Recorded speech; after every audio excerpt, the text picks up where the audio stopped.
Hi everyone and welcome back to Sprinkle with Paper. In today's video, we're going to be customizing balloons found at the Dollar Tree.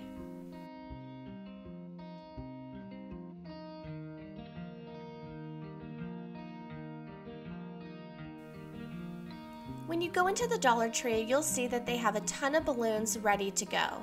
But if you don't see the color or the shape that you're looking for, just ask for help because they have a huge bin of different balloons that you can look through, and they're always super helpful with blowing them up.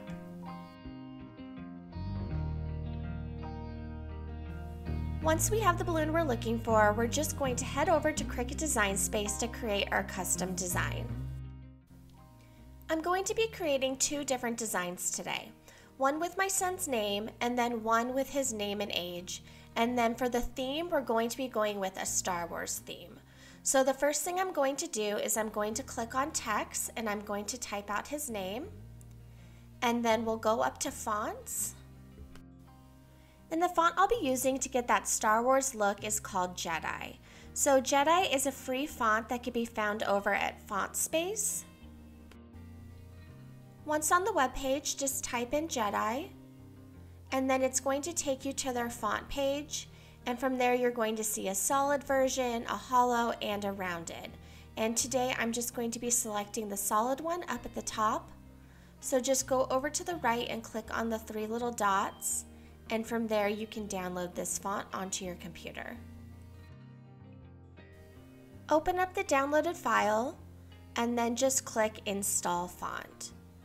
So from here, you should be able to go directly back to Cricut Design Space and look for the font, or you might need to restart your computer just to make sure that everything uploaded properly. Now I'll just resize the width to 6.5 to fit onto the balloon. And now I'm going to move on to the next design. So for this next design, I'm going to start by clicking on text, and this time I'm going to type in the number 7. So for this one, I'm going to create a knockout design, which basically means I'm just going to use two different images and I'm going to knock out a portion of one to fit in the other one, almost like creating a puzzle piece. So the two images I'm going to be using for this knockout design are going to be the name Jack and the number 7. So to do this, I'm just going to duplicate Jack, and then I'm going to use the offset tool to create a background layer.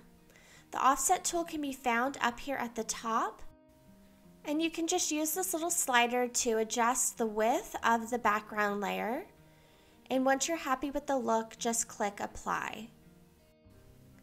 So now we've created two separate layers for this word. So we have the background layer and then we have the top layer that reads Jack.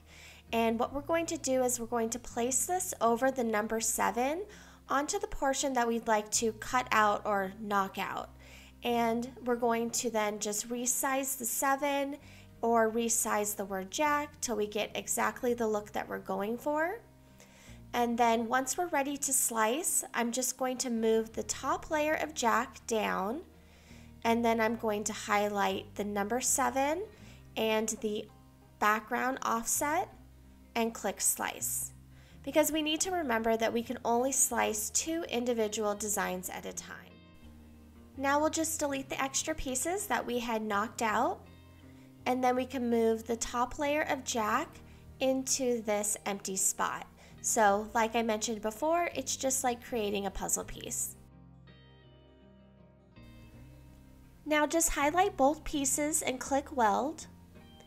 And now we have one single object, so we can now just resize this as a whole.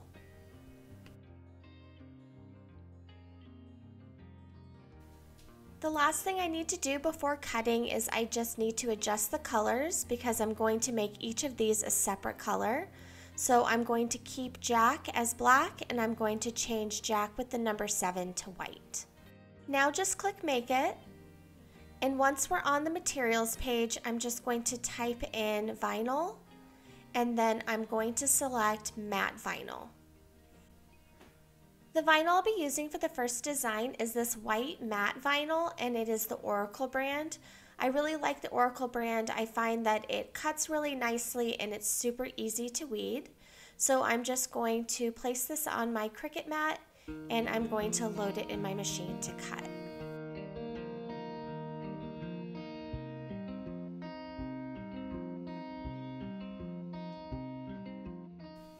Now for the second design, I will also be using an Oracle brand, but this time I'm going to be using a black matte vinyl. And while the black design is cutting, I'm going to start weeding out the white design, and I'm going to prepare the transfer tape.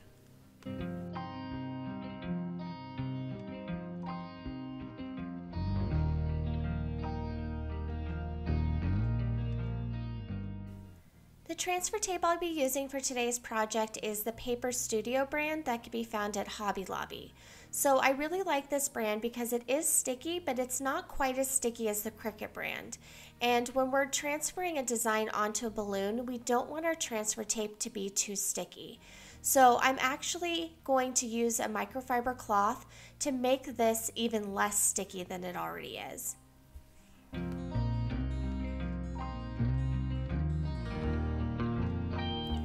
Now just use your scraper to secure your vinyl onto your transfer tape.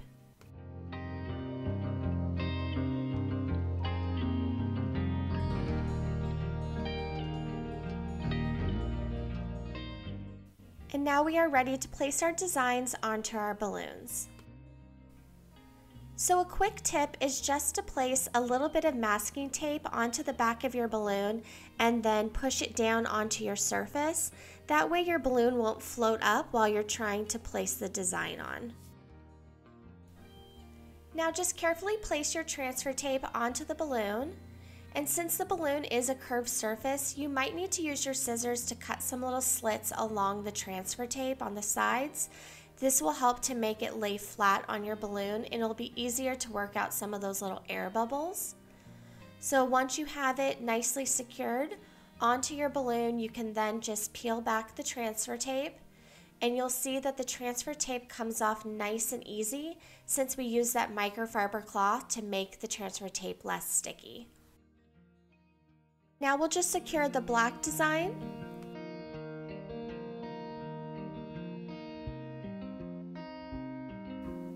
And that's it. Now we have two completely custom balloons. I hope you found this video helpful, and I hope it gives you the confidence to create your very own custom balloons for your next event. If you have any questions, please leave them down in the comments below. And if you're looking for some more crafting resources, tutorials, or inspiration, please visit me over at sprinklewithpaper.net. Thank you again for watching. Don't forget to give this video a thumbs up, subscribe, and until next time, happy crafting.